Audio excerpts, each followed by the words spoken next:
Halo Sobat Budaya, saya Jandra Viva, host pada episode kali ini. Welcome again to Humanities Podcast. Dan hari ini kita kedatangan tamu yang istimewa, salah satu mahasiswa terbaik di Fakultas Ilmu Budaya. Beliau sering menjuarai lomba esai, menyabet juga gelar mahasiswa berprestasi Fakultas Ilmu Budaya, dan aktif juga di organisasi. Beliau menjabat sebagai Wakil Ketua Hima Studi Kejepangan. Mari kita sambut Iqbal, sang juara lomba esai. Halo Mbak. Halo. Sebelumnya terima kasih ya Iqbal sudah meluangkan waktu pada hari ini. Boleh perkenalan dulu, sapa dulu Sobat Budaya. Oke, halo Sobat Budaya, saya Iqbal dari studi Kejepangan atau bahasa sastra di Jepang. Sekarang saya udah semester 7 dan mungkin domisili saya di Bandung ya, teman-teman. Oke, boleh pakai logat Bandung mungkin? Ya, kumaha, damang. Iya, agak ya. Saya jawab, nggak apa-apa. Nggak tahu soalnya. Boleh. Oke Iqbal, ngomong-ngomong soal Iqbal, jadi aku kenal Iqbal ini udah cukup lama. Dari semester 1, dari dia maba udah kenal Iqbal. Dan memang anaknya ini sangat produktif banget dan sering menjuarai lomba. Boleh kasih tahu dulu ke Sobat Budaya, lomba apa yang terakhir kali kamu ikutin dalam tahun ini? Terakhir kali untuk mengikuti kemarin bulan Oktober atau September ya di Universitas Negeri Surabaya gitu, dan itu di esai juga, alhamdulillah di tingkat nasional gitu.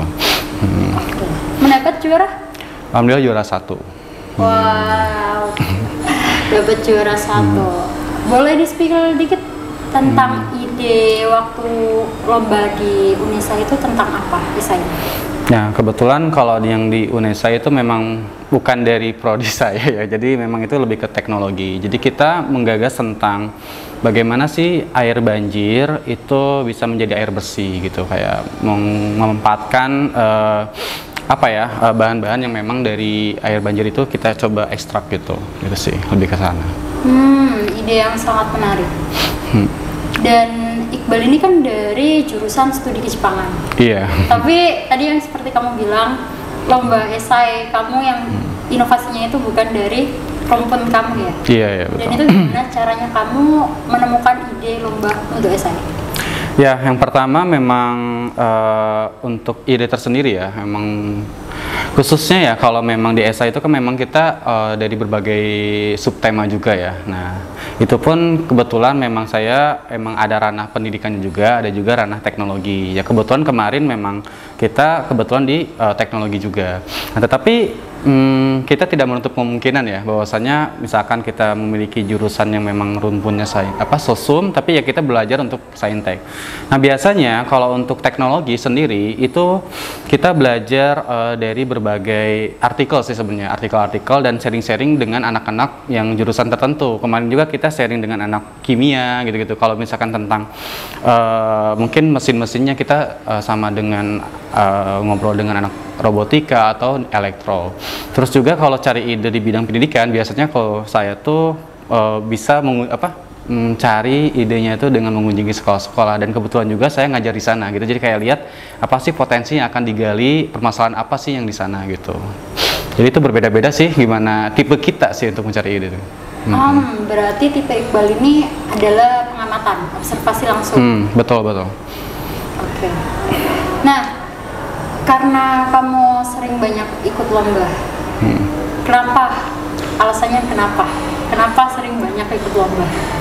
Ya kebetulan lomba itu adalah kan pertamanya ya kita suka dari hal-hal yang memang mungkin dari kecil ya. Saya pribadi suka, orang itu suka kepoan gitu, kayak penasaran sih kenapa sih bisa begini begitu gitu. Akhirnya kan kalau misalkan kalau lagi gabut atau apa ini kok bisa, akhirnya kan ada kompetisi yang wadahnya itu buat menggagas idenya. Nah, daripada idenya terbuang ya udah kita coba lombakan gitu-gitu sih. Awal mulanya dari gabut-gabut yang memang pengen penasaran aja gitu. Gabut tapi produktif. Alhamdulillah. Terus kenapa dari sekian banyak lomba kan, kenapa kok pilih esai? Ya, karena kebetulan esai di sini biasanya kita kan lebih ke fokusnya gagasan ya, yang mana juga hal-hal yang berkaitan dengan kepenulisan. Kebetulan kan mahasiswa itu memang erat sekali ya dengan kepenulisan, apalagi kan mungkin ya semester-semester akhir ataupun ya setiap mahasiswa itu bakal berhadapan dengan skripsi. Nah, jadi mungkin skill untuk menulis itu sangat diperlukan, dan itu juga memang hobi saya, memang suka menulis gitu. Oke, berarti Iqbal ini hobinya udah suka menulis, dan itu udah kamu lakukan sebagai habit ya? Iya, jadi habit sih, biasa. Tapi BTW masing-masing orang itu kan bisa menulis, tapi nggak semuanya orang tuh jago menulis. Dan boleh sampaikan ke Sobat Budaya tips and trick bagaimana cara kamu menulis esai, lalu menurut kamu esai yang berkualitas dan benar itu seperti apa? Oke, sebenarnya untuk menulis esai itu memang belajarnya itu dari pengalaman sih awalnya. Dan jujur waktu ketika mahasiswa baru, saya sampai kalah mungkin lebih dari 10 kali ya gitu. Tetapi apa sih yang dipelajarinya itu adalah berbagai dari hal-hal yang memang kurangnya esai tersebut. Nah, kadang orang tuh menganggap misalkan nih, kita ikut lomba 1 atau 2 kali, kayak merasa diri kita tuh bukan bakat gitu. Oh, saya tidak berbakat, ya udah menyerah gitu. Padahal dari situlah kita harus ada evaluasi. Nah, dari evaluasi dan pengalaman, akhirnya saya menemukan hal apa aja yang diperlukan. Yang penting adalah esai itu gagasannya itu bisa terrealisasikan secara realitasnya. Terus yang kedua, itu adalah komponen-komponennya itu lengkap gitu ya. Karena kan di esai juga kita ada jangka pendek dan jangka panjangnya, dan itu bisa dari segi urgensinya, itu misalkan urgensinya itu sangat tinggi atau tidak. Terus juga yang ketiga itu adalah keunikan di sini ya, mungkin ada sesuatu yang bisa memberikan si juri itu oh bisa ya kepikiran seperti itu. Dan hal-hal yang seperti itu yang memang bisa menarik minatnya dari para juri itu melirik kita gitu sih mungkin. Dari semua kriteria itu berarti yang paling sering ditanyakan juri itu yang kriteria apa? Kriteria yang memang sering ditanyakan itu adalah pertama tuh memang dari urgensinya itu, dan juga memang novelty itu, apakah memang ini sudah umum atau tidak. Biasanya juri-juri itu yang berkaitan yang memang unik, dan juga biasanya itu berkaitan dengan teknologi biasanya itu. Karena kan era zaman sekarang ya udah emang eranya teknologi. Oke. Tadi Iqbal sempat mention juga kalau dia sebelum akhirnya menang banyak penghargaan, pernah jatuh bangun juga, pernah kalah juga ya. Kalau menurut kamu apa ya, sebelum bahas ke arah perjalananmu, kesuksesan kamu saat ini, ada nggak penyesalan selama kamu di masa kuliah ini yang belum sempat kamu lakukan mungkin? Mungkin kalau misalkan penyesalan tuh saya mungkin ambilnya hikmah ya mungkin ya, karena setiap kejadian tuh pasti ada ya sesuatu yang memang kita merasa itu kita tidak enak, di mana kita di titik kita sedang di bawah gitu, di mana kita mungkin puncaknya kesedihan itu berada gitu. Tetapi saya yakin dalam setiap banyak ujian dan tantangan itu membuat saya tuh berpikir kembali, oh saya udah sampai di sini gitu, dan itu menjadikan sesuatu yang memang saya ambil hikmahnya.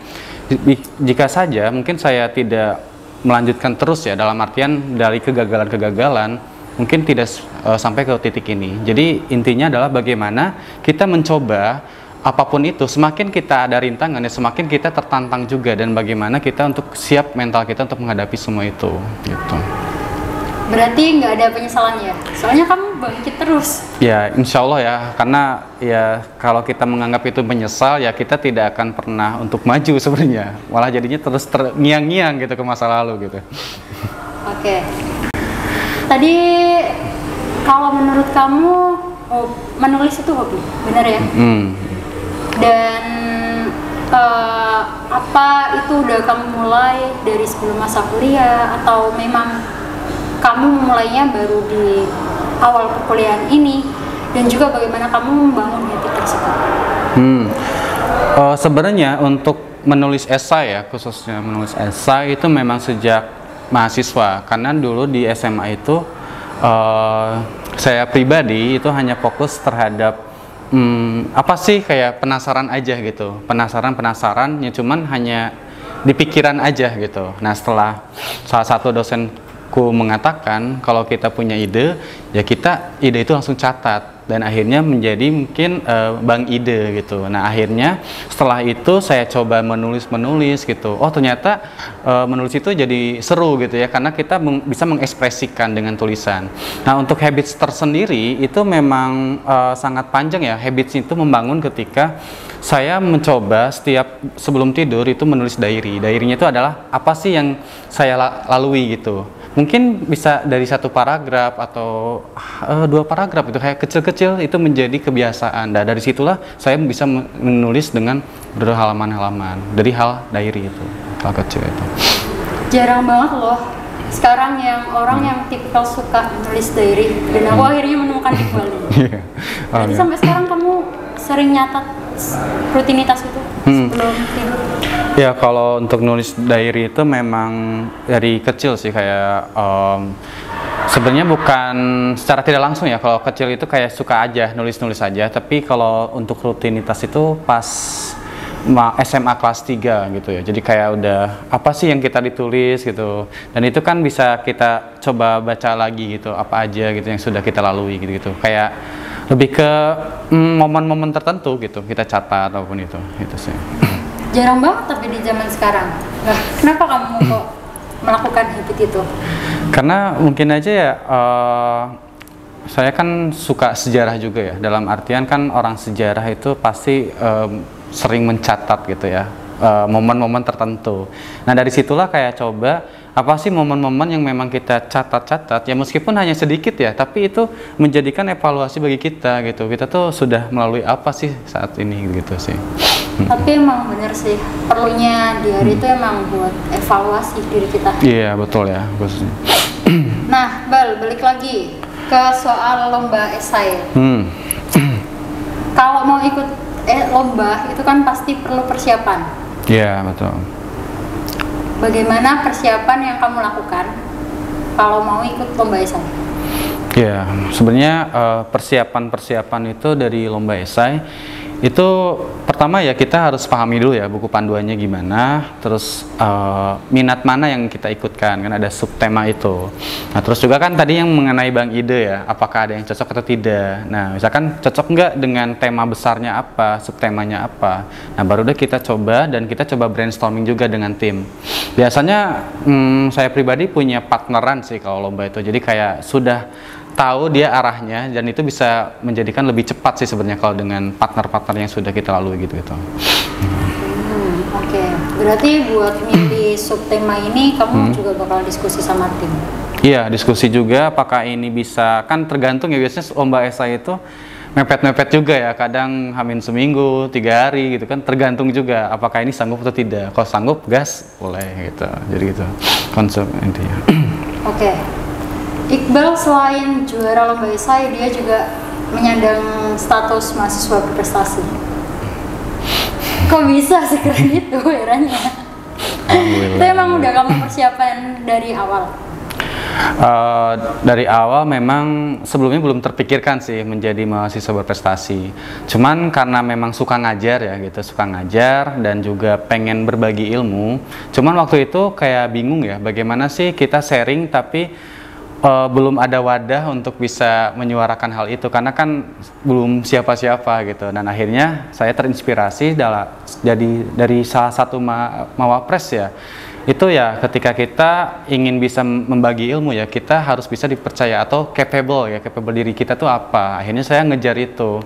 Nah, di semester 2 saya coba kejar, dan ya alhamdulillah saya tercapai hal itu gitu. Tapi emang di zaman sekarang capability itu emang penting. Iya gitu. Jadi kita bukan siapa-siapa, makanya kita buat jadi siapa-siapa. Iya, karena kan kalau kita ingin bisa memberikan sesuatu ya kita harus ada track recordnya dulu gitu kan, kita tuh gimana nih gitu. Dan juga ya pengalamanku untuk bisa berbagi ya emang itu adalah sesuatu yang memang apa ya, hal yang memang menjadi sesuatu yang saya sukai gitu. Intinya itu mengajar sih intinya gitu awalnya. Oke, itu kalau boleh tahu persiapannya bagaimana?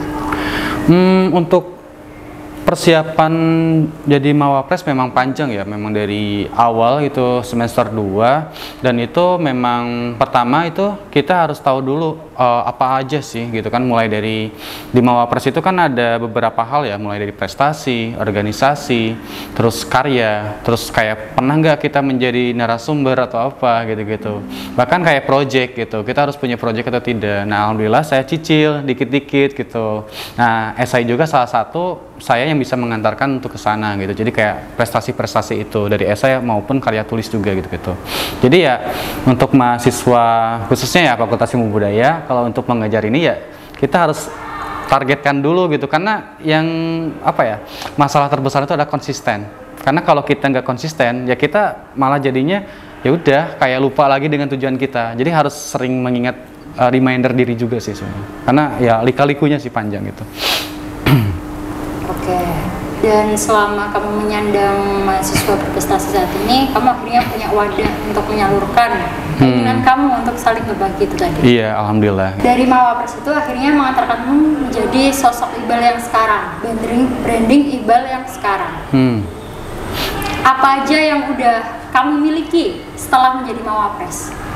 Ya, alhamdulillah ya, yang setelah jadi Mawapres ya mungkin dari mungkin kita diundang jadi sebagai pemateri gitu, dan terus juga saya juga kan aktif di organisasi juga di himpunan mahasiswa, itu saya ngisi materi-materi ya tentang kepenulisan atau tips jadi Mawapres dan lain-lain. Jadi mungkin itu efeknya ya, kita bisa memberikan sebuah pengalaman dan kita regenerasikan terhadap mahasiswa baru gitu. Oke. Iqbal selain juara lomba dan dia Mawapres juga, dan setauku dia itu punya komunitas, betul ya? Iya, betul. Komunitas apa itu? Nah itu komunitasnya Reduka teman-teman, jadi singkatan dari Revolusi Edukasi. Jadi itu berfokus terhadap pendidikan gitu, yang mana fokus utamanya itu adalah untuk yang putus sekolah gitu awalnya gitu sih, yang berfokus terhadap bidang jenjang untuk perguruan tinggi juga gitu. Kamu mendirikan komunitas ini udah ada keinginan memang dari sejak maba? Kalau setauku soalnya komunitas Reduka ini udah kesebar ya, dalam artian brandingnya ini udah ada di Fakultas Ilmu Budaya, dan kemarin kamu sempat oprek juga kan? Iya betul. Gimana apa ya awal mula kamu mendirikan komunitas itu? Awal mulanya karena kebetulan mungkin karena saya tuh gap year ya, jadi gap year itu yang mengulang untuk proses ke perguruan tinggi. Jadi kayak di tempat tinggalku itu kan desa ya, jadi banyak yang memang angka putus sekolah di sana gitu. Biasanya orang tua itu bilang kalau di sana itu kayak ya udahlah jangan jauh-jauh kuliah gitu, dan juga kerja aja gitu. Nah mereka itu tidak tahu sebenarnya bahwasanya yang putus sekolah itu ada kesempatan itu lewat kejar paket atau lewat PKBM lah gitu ya, kejar paket. Nah dari situlah saya tertarik gitu ya untuk bisa mensosialisasikan kepada orang tua gitu bahwasanya anak-anaknya itu memiliki kesempatan untuk bersekolah gitu. Nah selain itu juga karena kebetulan saya gap year, saya kan ingin belajar bimbel tapi mahal. Akhirnya saya mengadakan belajar bareng dengan teman-teman yang gap year juga. Nah, dan juga kebetulan ada yang memang mungkin putus sekolah juga ikut di sana gitu. Dan akhirnya terciptalah rumah belajar buat persiapan UTBK juga, dan juga yang putus sekolah kita coba arahkan ke kejar paket itu untuk bisa melanjutkan ke perguruan tinggi gitu. Itu sih awalnya. Oke, karena sesi ini udah berakhir dan cukup menyenangkan ngobrol dengan Iqbal. Alhamdulillah. Terima kasih banyak, dan buat Sobat Budaya jangan lupa nantikan keseruan lainnya di episode berikutnya. Oke. Bye-bye. Terima kasih.